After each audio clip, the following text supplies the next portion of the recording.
Japan is really fun.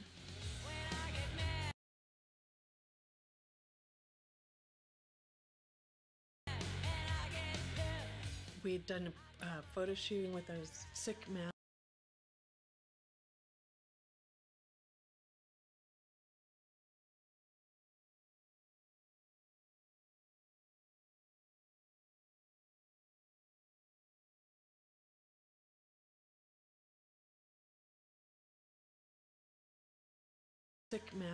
And the whole audience came with the masks the next night.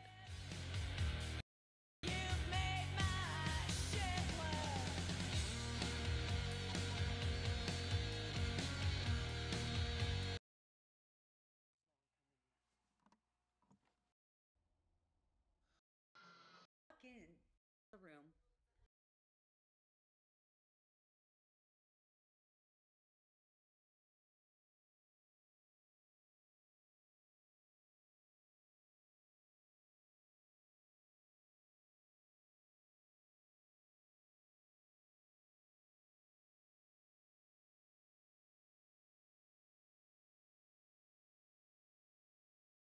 Runner. He was sent out to get boy magazines. And we hung those up all over the room. And then we invited them to come in to listen to the track. I don't understand. All I know is I'm not getting paid enough to deal with all this penis. That's just the bottom fucking line. I like pranks and I like shocking. I love Johnny Rotten and Rock and Roll Swindle and, you know, that kind of stuff. After the Susie thing, we put out a press release every video we made of some catastrophe, which never happened. Like on Andre, I had our press agent say that I was attacked by a poodle and admitted into Cedars-Sinai Hospital. So when we hit Lollapalooza, it was kind of up in the air if we were going to get asked or not. We weren't asked any of the years before, so we sent them a fax that said, who does L7 have to blow to serve Coors at Lollapalooza? Love, L, always the bridesmaids, never the brides, 7. Lollapalooza is back for the 4th year. This year, music industry weasels are picking outrageous all-girl band L7, who you saw, to break big as a result of the tour. Now, their new album, Hungry for Stink, great name, hits stores on Tuesday. We'll see what happens. Bianca? Good luck to them. Thanks, David.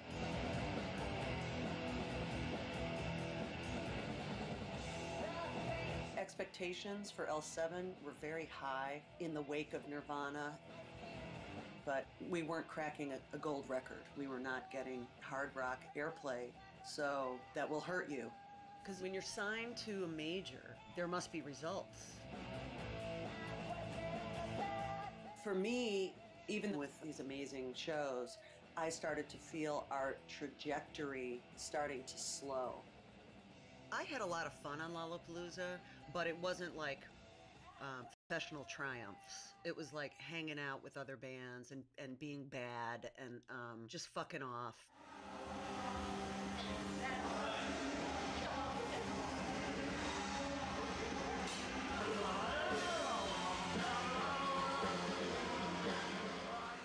We played in the daytime, and we were playing in a lot of these things called sheds, which are a small amphitheater with a roof over it. That was an awful experience because the audience was just sitting and they were really far away and they were just sitting there, and it was the daytime. It just was wrong. Look at, there we go. Get it. Panties. I gotta dry my panties some way.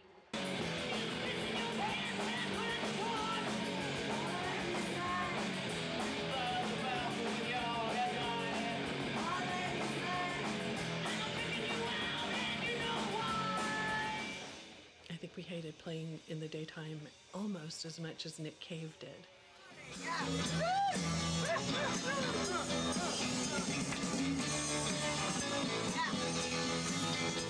How Susie and Jennifer did that sober, hats off to them, because Dee and I just wanted to get fucking wasted, you know, after every show.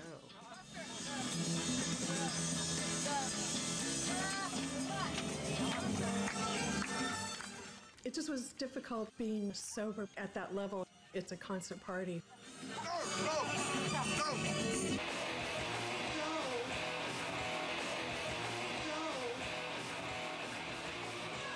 The 90s were a great hurrah. There were drugs everywhere. I mean, heroin was falling out of people's pockets. It's told a story in the book about artists and playing around with drugs. But we were all fuck-ups at one time or another, and we were all concerned for each other at different stages of our career. I checked myself because I was doing some really stupid stuff. I was supposed to be at sound check at like 5 and it's like 7, but I'm in bed because I took acid and drank a bunch of beer, and I'm eating Chef Boyardee beefaroni out of the can. Danita's knocking on my door. I answer the door naked, and I turn around, and there's all these coins stuck to my backside. I partied like a maniac for 13 years, and then had to put a lid on that shit. And then Kurt's death and losing people close to us was kind of a wake-up call. Hello. Because if that can happen to Kurt Cobain, fuck, you can't believe it. But it changed everything. Things got darker. It affected everybody.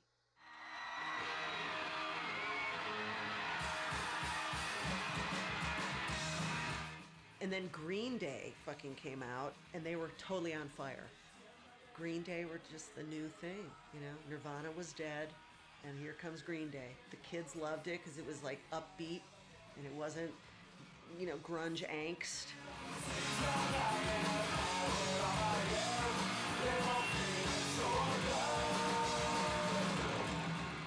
I think it's kind of cool that we've all gotten past the grunge revolution and we can now go into a new thing. We're optimistic. What do you call that? The sponge. What's the new thing? The vaginal sponge revolution. The vaginal sponge revolution. I've never been this hard before.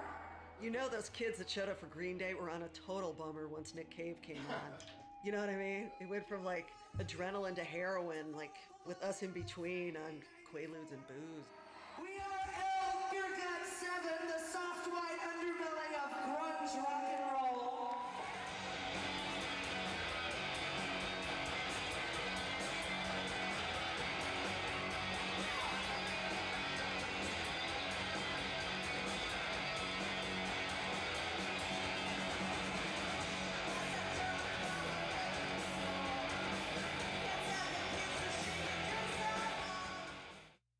So anyways, let's get the cliche stuff out of here. Like, what kind of year has it been for you and all that? How's it been? It's been annus horribilis. Yeah. No, it's been a good year. Yeah. It's been fun.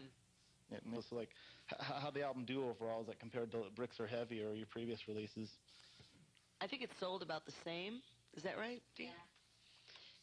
They had high expectations for this record. Let them down. They had high expectations. Once again, we let them down. So basically, all the same people that bought the last record bought this one. Right. We did not broaden our fan base one iota. Yeah. We didn't break on through to that other side, if you know what I'm saying.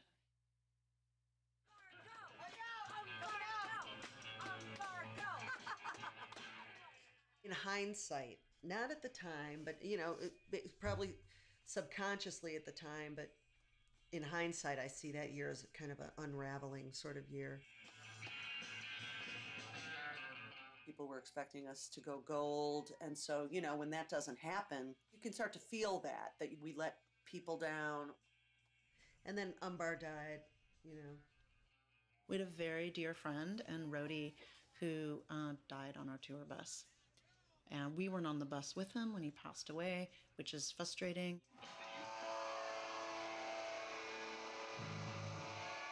And I know that, you know, we all were very hit with grief. My feeling was we almost became inconsolable over that grief. It really is kind of a blur for me. And I also shut down a little bit. There's no way to sum it up. It just was really devastating. Losing another person close to us that way, it just was like, okay, enough already.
She's off the wagon, wagon, wagon, wagon.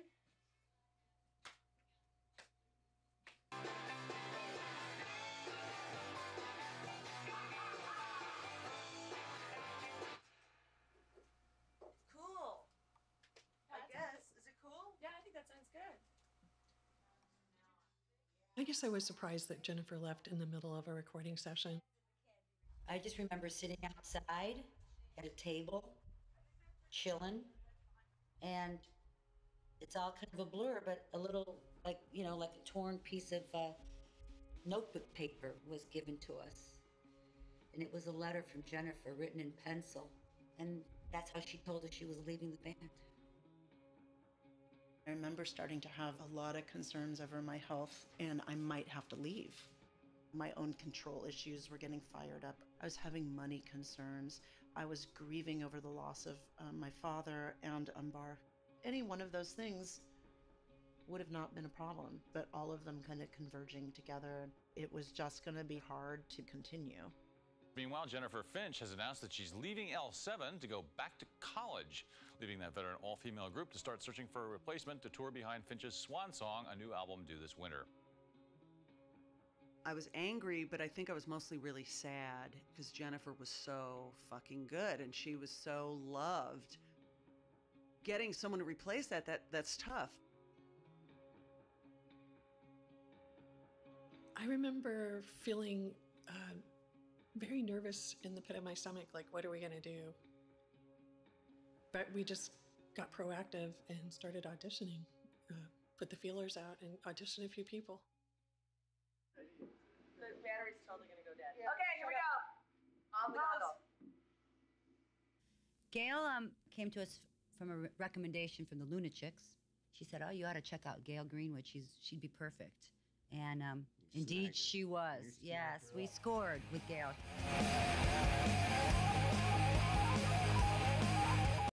Musically, she's awesome. She fits into the band with the personality. Everything's just clicking. So. That's cool. That's always nice. And they have a new CD out. It's called The Beauty Process, Triple Platinum. Okay, so I'd like to make a toast right now to L7's new album. When Jennifer left the band, it was a huge wake-up call, and it made Susie and I get very serious about what we were doing, and we got very focused again. It was do or die, we felt. Now with Gail in the band, The Beauty Process was a record that we all kind of got our shit together on, which we were really proud of. Set yourself free by buying the new L7 album.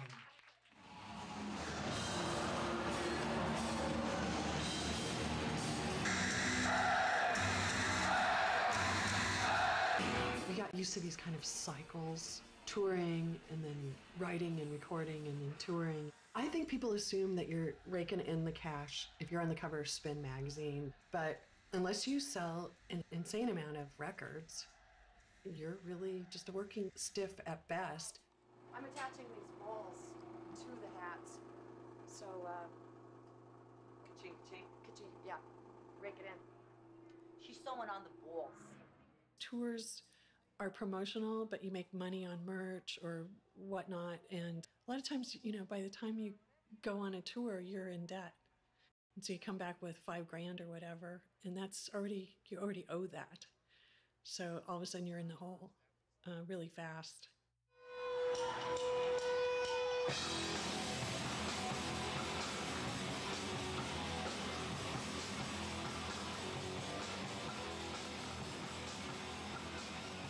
In our peak year, I think we were making $500 a month each. It's like, here, you've got a tour bus. It's like, oh, wow, we've got a tour bus. How cool. Like, not really. That's coming out of your ass.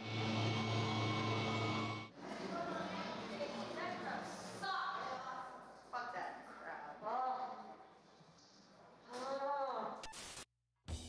Look out, boy, cause I'm coming to get ya.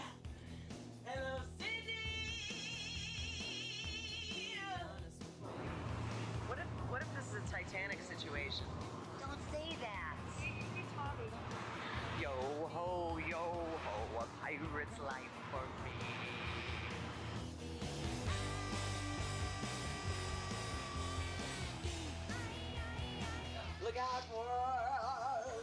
gonna get ya. Look out, Osaka! Get your top up. Get your top up. Ready. Get your top up. Top up now.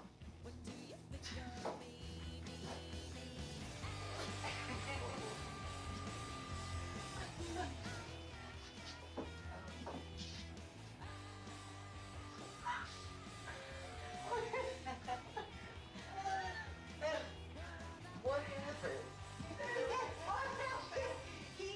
She had her top up and he walked right in.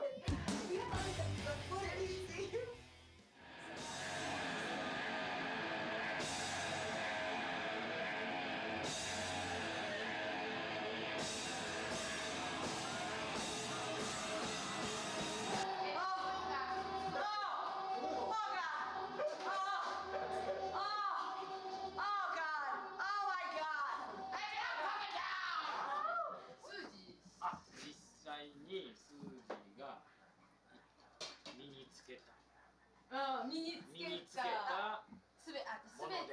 You're a string bikini style. We're thinking about profit margin here. Oh, I brought that. Susie Petty's right here. Come on, where's the money? Yeah, there you go. I wore them. Like getting dropped and playing with Kiss and being so sleep deprived that I felt like I was on hallucinogens. It was really weird.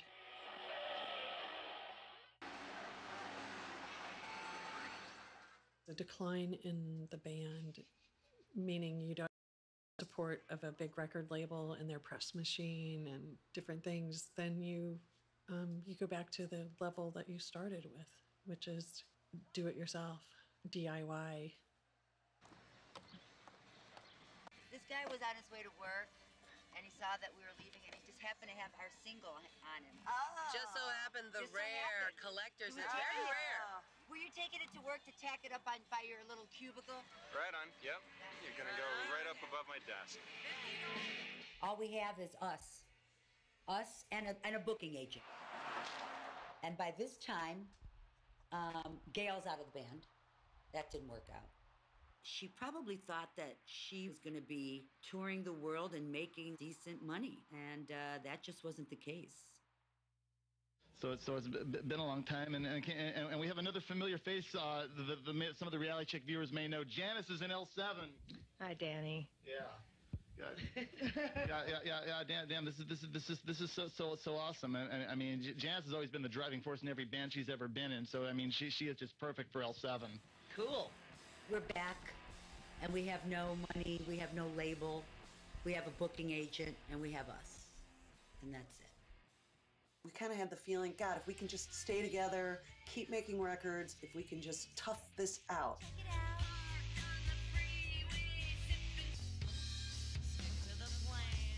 We're not going to give up at this point, so we started Wax Tadpole Records.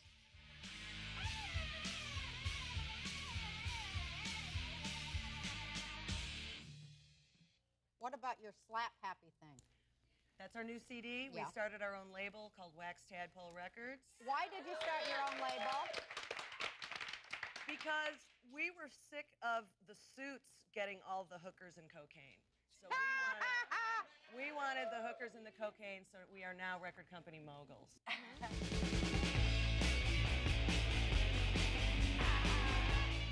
Through all of the trials and tribulations of life, playing was always a positive thing. But it did seem like it was getting harder and harder, and I was getting older, and I didn't know quite how I wasn't going to be able to maintain an income. Everything was falling apart.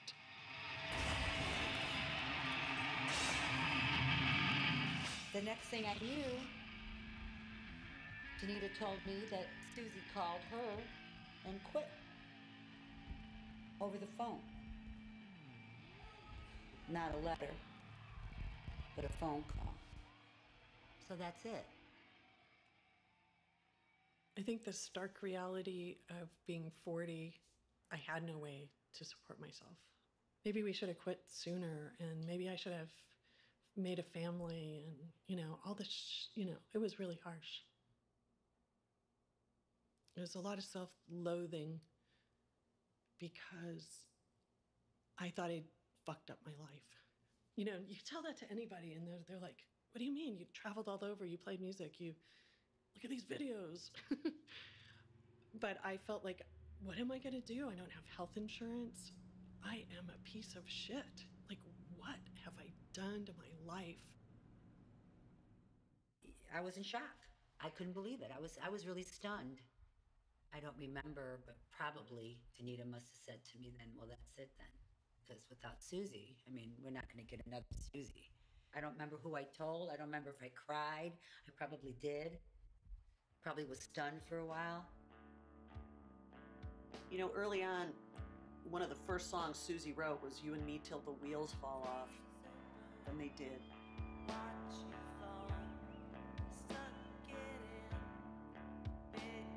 Being in a band, it's like your family. With the loss of the friendship and the loss of my creative partner, just the shitty way that it ended, I was devastated.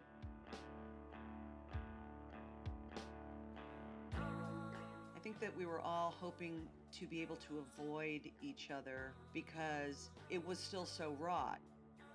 And I think we all got depressed when that happened. It's hard to quit a band, and it's hard to be left holding the bag. Just Dee and I, and it was brutal and a very humbling experience. There's nothing that'll break your heart like seeing your road cases loaded onto a pickup truck, being sold to some guy for pennies on the dollar. Slap Happy was made out of sheer determination. We made that record for nothing, and the distributor went belly up. They came to us and they said, hey, do you want to buy your CDs back? We couldn't even afford to ship them back to LA from New York. So Slap Happy went into a landfill, and I was feeling like our whole career went into that landfill with it.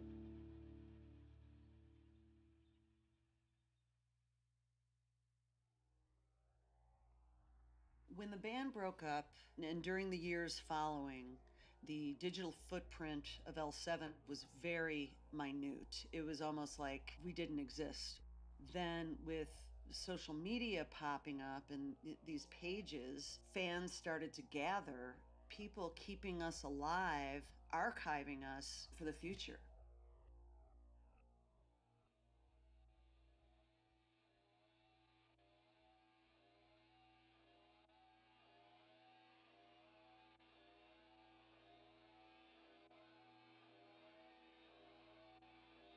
When I walk on stage, I start to own it. Like a dog pissing on something or a cat doing its thing. I walk on that stage and the nervousness becomes, all right, I'm here to rock you. Are you ready? It's gonna get scary. I always felt like we crossed a lot of barriers. We broke through a lot of barriers. Everybody's got a shit list or should have a shit list.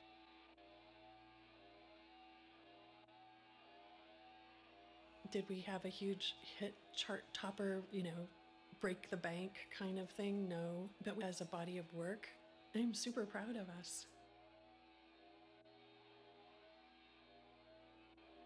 We were just a rock band that had a lot of firsts, and sometimes when you're ahead of your time, you're just behind on your rent. At the end of the day, we're rich in the things that count. The fans kept us alive. We kind of owed it to them not to pretend we're dead.